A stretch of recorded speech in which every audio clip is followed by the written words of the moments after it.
Hello YouTubes, this is Matt again, and I thought today I would take you through a couple of licks, showing some examples of licks from my song Add 9, which is that way. No, it is that way.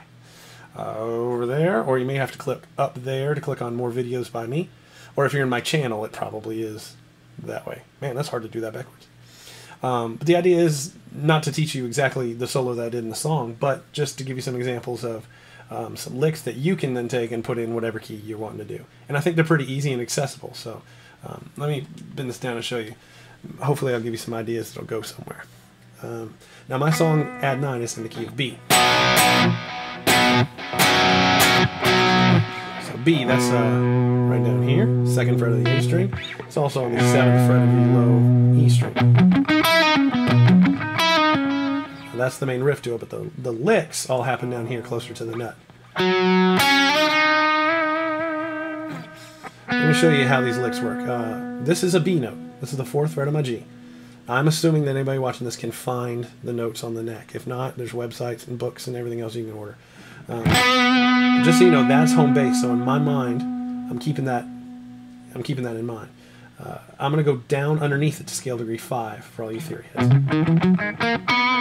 Scale degree 5. 1, 2, 3, 4, 5. Okay. I'm going to go to scale degree 2, which is the 6th fret of the G string. And I'm going to slide up to the 3rd scale degree. Just like Do, Re, Mi, except I'm starting on scale degree 5 underneath it. That's a useful lick. Let's say you're in the key of C. Well, go right underneath it and do the same pattern.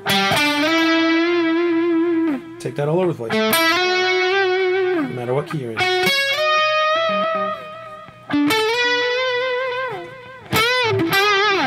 Okay, another lick. The next part of my solo in that song went.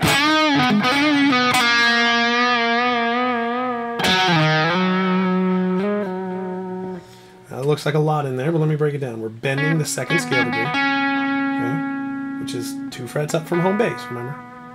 So I'm on the 6th fret of my G string. I'm going to bend up. Notice I have all 3 fingers on the same string, and I'm wristing into it. I'm going to really dramatically do this. That's the motion, only you don't really do it that hard. But it's not one finger. I want to show you the difference. It's not one finger going up. That's weak.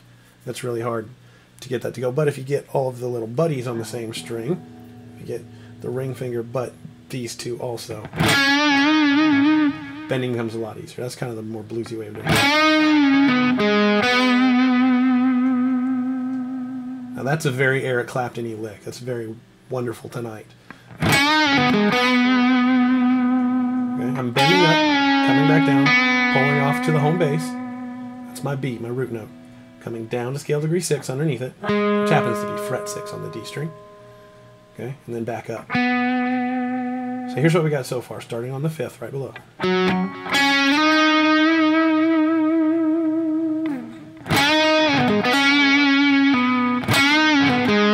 Now I did a hammer-on. Hopefully we're all familiar with hammer-ons. Back to home bass. And I'm going to slide this finger down to scale degree 7. 1 fret below home bass.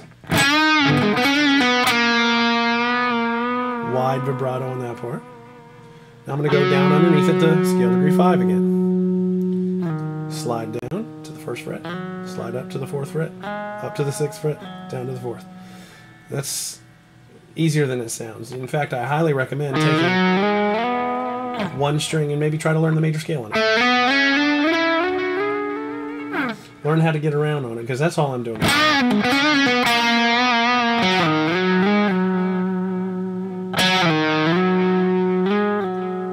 Okay. Also want to talk to you guys about muffling. When I'm doing something like a pick rake, if you watch my right hand here, I'm going through several strings. I'm not just hitting that note. I'm muffling.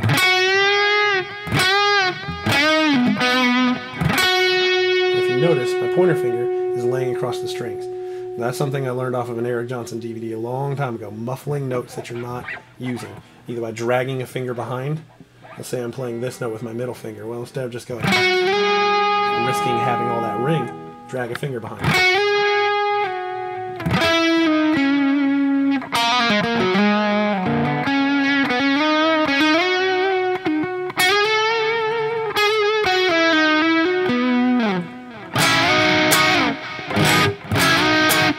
So I highly recommend that you practice muffling strings you're not using, either by right hand muffling, dampening it with this hand, or even best would be both. So here's the solo so far. I'm going to bend up the second scale degree.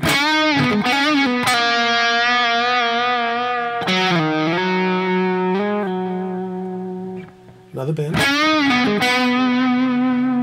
Now I'm going to come up here to the 5th scale degree, which is the 7th fret of my B string. Hit it and bend. Now you can also slide that. I think in the song, I slid it. Okay? So bending and sliding are two ways to get from note to note. I highly recommend that you try both. Going from here to here is different than bending together. The nice thing about bending is you can get there as slow as you decide. Sliding, you kind of have to move pretty quick.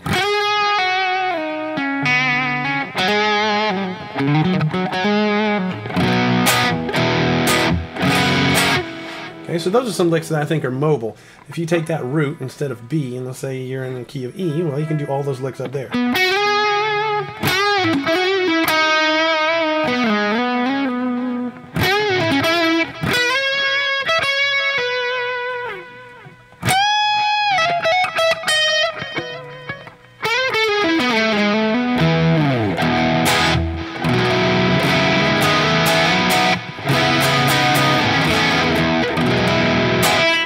Okay, so take those licks, move them all over the place. Don't have to be stuck in B. These aren't just licks to a song. These are licks that I appropriated from somebody along the way. Probably a lot of Eric Clapton and a lot of Eric Johnson stuff. And yeah, take them all over the place. Try moving them to keys like C, move them to the key of G. And you may want to, if you have the ability to record something, you may want to record a simple comping, something like.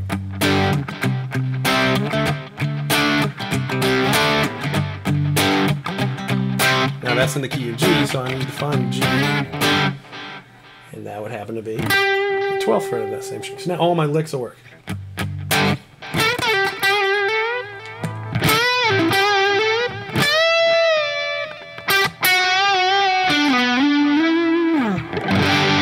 The sky's the limit. Learn some new licks, either these ones or other ones, and make sure you know how they relate to the key center by finding out where's the root, what scale are they based on, and then you can take that same lick from somebody else's song, put it in a new song, and it'll be yours because you've taken the idea and you've made it something new. That's what everybody's done. There's not a whole lot new you can do on the guitars. Hopefully we're all learning every day. So if you think you can do something really cool with one of these licks that I showed you, or if you got a different one, click on Respond down there, and there's a text box, but when you click in it, it gives you a chance to do a video response. And I would love it if somebody would upload a video response of them taking one of these licks, maybe playing it over a loop that you have, or recording something that you've done with them, and hopefully something cool musical will come out of them. All right, see you, YouTubes.